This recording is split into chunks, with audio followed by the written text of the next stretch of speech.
Mais pour l'instant, on écoute Amélie. Bonjour Amélie. Bonjour Brigitte. Bonjour Amélie.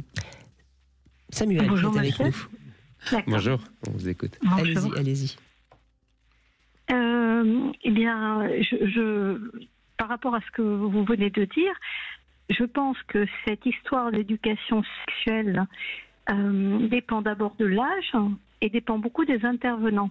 Ben Alors, je pense qu'il n'est pas essentiel de regarder les programmes, parce qu'étant moi-même enseignante, je peux vous dire que les enseignants font ce qu'ils veulent avec ce qu'on leur donne. Donc, après, il y a les possibilités concrètes aussi. C'est-à-dire que vous avez beau dire les programmes comme si, après, il y a ce qu'il peut être fait dans un établissement.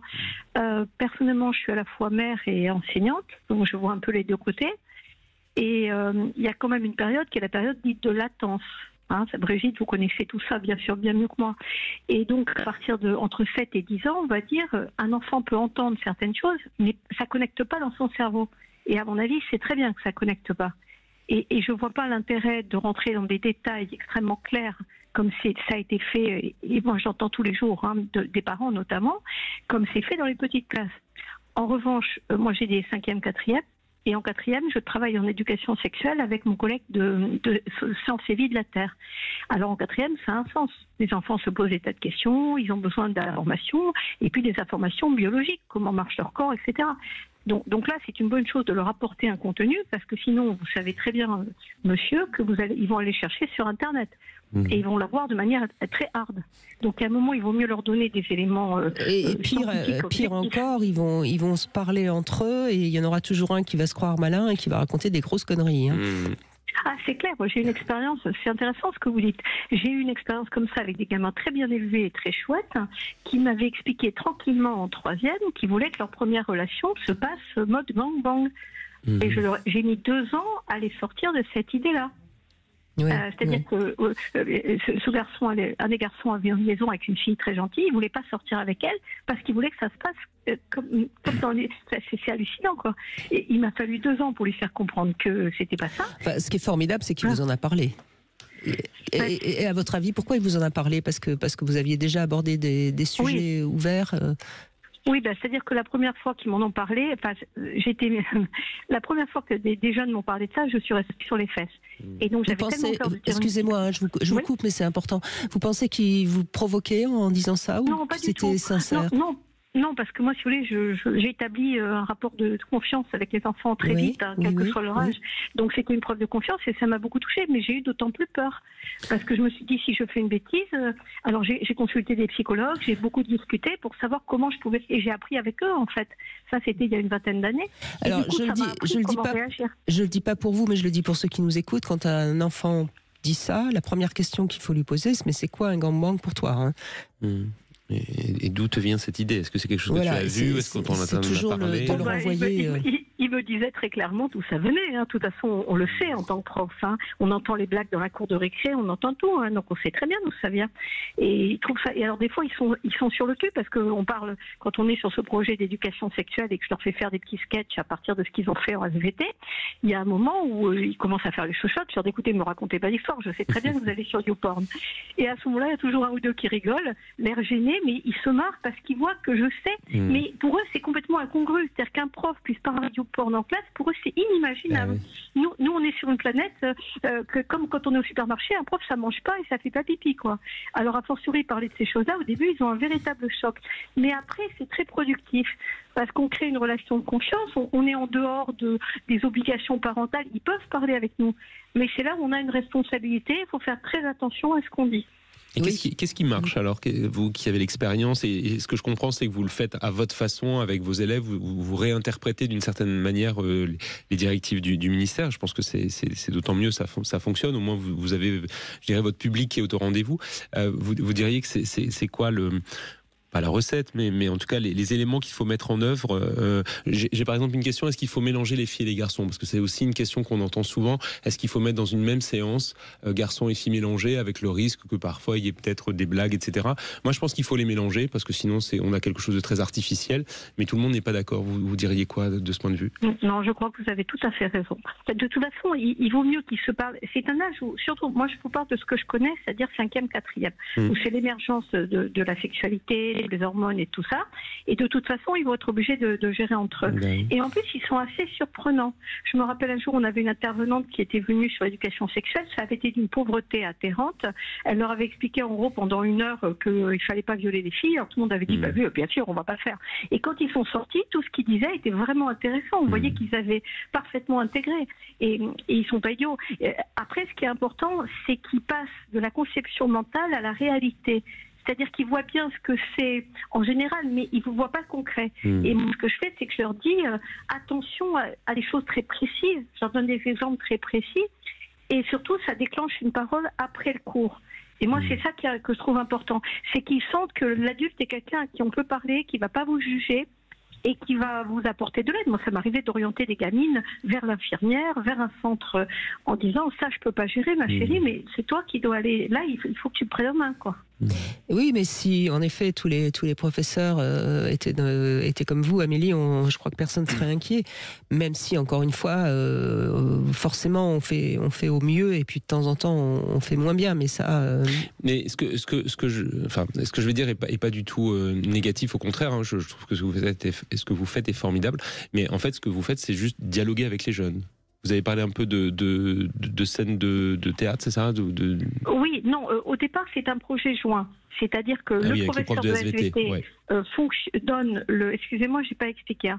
Il donne le contenu biologique, c'est-à-dire qu'est-ce que c'est qu'un préservatif, qu'est-ce que c'est qu'une pilule, etc. Et moi, je suis chargée de leur faire mettre en scène le dialogue entre, par exemple, un jeune couple qui a envie de passer à l'acte, ou le planning familial parce qu'on a une MST. Et alors, l'avantage, c'est que ça les oblige à approfondir. Parce qu'au départ, ils répètent bêtement le cours, ça ressemble à rien. Et après, je leur demande, c'est mon travail d'essayer de les faire intégrer. Ils sont en train de dire, par exemple, la pilule. Ils écrivent des trucs sur la pilule, mais je leur dis, mais allez en pharmacie, posez des questions.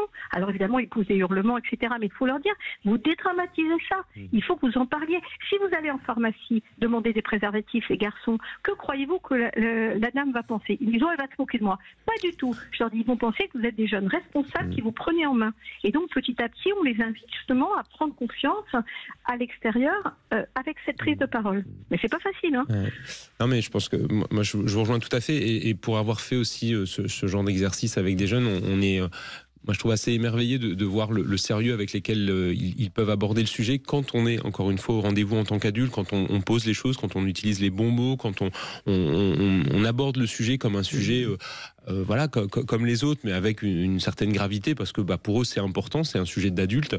Moi j'ai souvenir d'une séance en classe de 4e avec pas n'importe quoi la sexualité. Voilà, c'est pas n'importe quel sujet, mais ça devrait pouvoir être abordé comme un autre sujet moins impressionnant pour eux. Et j'ai souvenir d'une séance en classe de 4e où j'ai même appris des choses sur la sexualité des jeunes, parce qu'il y avait plein de choses que je découvrais, et on avait mélangé les filles et les garçons, et c'était hyper agréable, parce que les jeunes se parlaient. Mais vous ne pensez pas, Samuel Comblès, que Amélie, on l'entend, on sent qu'elle n'est pas gênée par rapport à la sexualité. Donc c'est pour ça que ça marche. Il faut déjà être à l'aise. Et si vous n'étiez pas à l'aise, Amélie, il le sentirait et il se moquerait de vous, ou il serait eux aussi très gênés. Oui, ça c'est clair, et c'est un problème, parce qu'on sait bien que tous les adultes ne sont pas à l'aise avec la sexualité. Je vous le confirme. C'est pas un souci. Mais c'est tout le problème. C'est comme les parents. Beaucoup de parents ne sont pas à l'aise et c'est difficile en plus en tant que parent de parler de sexualité à ses enfants, parce que pour les parents, un enfant, ça reste un enfant. Enfin, c'est un vrai sujet difficile. Et votre matière, c'est quoi? Moi, je suis français et théâtre. Je suis prof de français et j'ai une formation spécifique théâtre. Ouais, c'est ça, Mais vous voyez, c'est intéressant ce que dit Brigitte, parce que pour les parents, ça m'est arrivé justement d'inciter les gamins à parler à leurs parents. Sur le coup, ils hennissaient en disant bon, n'importe quoi, il va rire. Et au bout d'un moment, ils parlaient à leurs parents et ils revenaient en me disant mais c'est génial, mon père il m'a parlé. Je dis bah oui, il peut te parler. Mais le père attendait que l'enfant fasse le premier pas. Et l'enfant ne comprenait pas. Eh oui. Il faut que l'adulte soit là. Il faut que ce soit l'adulte qui provoque les choses et alors vous avez raison en plus de parler des pères et des garçons, parce que je pense que c'est pas facile pour les filles, mais je pense que les garçons sont aussi dans une solitude extrême quand il s'agit d'aborder cette question de la sexualité, parce que ils osent pas beaucoup parler à leur père ou même à leur mère, et je dis pas que c'est plus difficile pour les garçons, mais je trouve que c'est une autre complexité que chez les filles. Ils ont peut-être moins d'occasions de rendez-vous.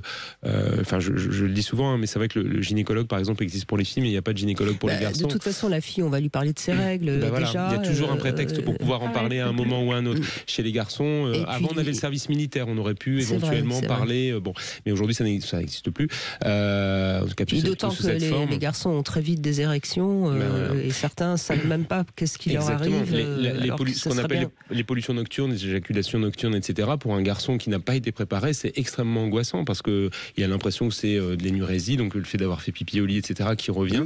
Et s'il n'a pas d'interlocuteur, on n'imagine pas l'angoisse que ça peut représenter, alors que franchement, c'est rien du tout et c'est quelque chose de tout à fait naturel. Mais s'il n'y a pas de mots dessus, c'est des jeunes qui sont très anxieux. Ah mais c'est vrai ce que vous dites. Et vous savez, le plus drôle, c'est qu'en fait, ceux qui viennent le plus vers moi, c'est les garçons, en effet. C'est curieux, je ne sais pas pourquoi, mais c'est surtout les garçons. Parce qu'ils sentent que vous pouvez leur apporter beaucoup, et je pense que vous le faites. Et c'est vrai que c'est un peu triste et dommage de se dire qu'un garçon est pas suffisamment bien accompagné, parce que vous avez parlé de respect, etc., d'avoir quand même un dialogue vis-à-vis des filles qui soit respectueux. Je pense que tous les garçons n'ont pas forcément envie de mal faire, mais on les a pas accompagnés comme il faut, et c'est tout peut-être l'enjeu de ce nouveau programme et puis de tous les progrès qu'on a encore à faire en France, de mieux accompagner nos jeunes. On n'a pas beaucoup de campagnes, par exemple, de prévention, d'accompagnement de ces jeunes non plus, pour donner du sens à ce qu'ils imaginent, pour trouver des réponses à leurs questions. Moi, je suis très inquiet, par exemple, aussi des chiffres qui commencent à se faire de plus en plus entendre, du nombre d'agressions sexuelles commises par les mineurs. Vous savez qu'aujourd'hui, la moitié des agressions sexuelles sur les mineurs sont faites par des mineurs. C'est des chiffres qui explosent et qui n'étaient pas des chiffres avec un tel niveau il y a encore quelques années. Je pense pas que les jeunes soient devenus plus violents sexuellement qu'auparavant. Ils sont juste pas accompagnés, donc ils découvrent les choses un peu par eux-mêmes, par l'expérience, sauf que cette expérience, elle est forcément violente parce que ils sont débordés par la pulsion. Ils n'ont pas de cadre, ils ont pas de règles, ils n'ont pas de repères, et je pense pas que ce soit la société qu'on a envie de proposer. On a envie d'avoir des jeunes qui rentrent dans quelque chose qui est quand même agréable. Le principe de la sexualité, il faut quand même se le rappeler, c'est de se donner du plaisir, d'en apporter à quelqu'un, et puis de construire quelque chose, une relation si on en a envie, ou même s'il n'y a pas de relation, au moins un moment agréable. Or là, c'est vrai qu'on présente souvent la sexualité comme quelque chose de très problématique, de très compliqué, de très sportif. Il faut aussi quand même qu'on puisse leur dire que c'est quand même quelque chose de chouette et quelque chose qui doit accompagner aussi la construction d'une vie d'adulte. Merci en tout cas. À mon avis, pardon. Allez-y, je vous laisse conclure, Amélie. Allez-y. Juste un tout petit détail, mais qui n'a rien à voir, c'est à mon avis, il faut déconnecter l'éducation sexuelle et l'école. Pour moi, c'est deux choses différentes. Parce qu'on nous prend des heures de cours pour faire des projets divers et variés de ce type-là, et en attendant, ils ne savent pas les réécrire. Moi, je pense qu'il faut déconnecter les choses et que tout ce que vous dites d'accompagnement doit se faire en dehors du temps scolaire.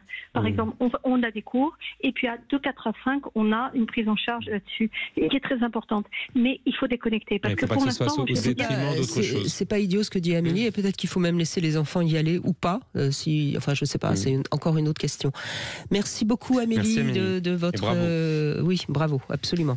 Et puis on a notre gagnante, c'est Magali. Bonjour Magali. Oui, bonjour Brigitte, bonjour Samuel. Bonjour Magali, eh bien, bravo, c'est vous qui avez gagné, et on va savoir tout de suite ce que vous avez gagné. Eh bien, vous avez gagné la bande dessinée de Mike Horn, l'aventurier de l'impossible, sortie chez Michel Lafon. Donc, vous allez recevoir cela. Et puis, on va également vous offrir, et ça c'est spécial de notre émission, un stimulateur clitoris à air pulsé de la marque Satisfyer. Génial.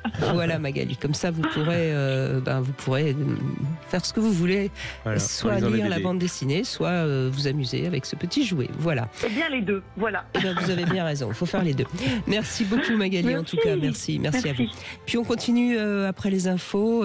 N'hésitez pas à réagir. Est-ce que vous pensez que c'est essentiel que les enfants aient ces informations, et qui doit les donner? C'est la question que se pose Samuel Comblaise avec nous.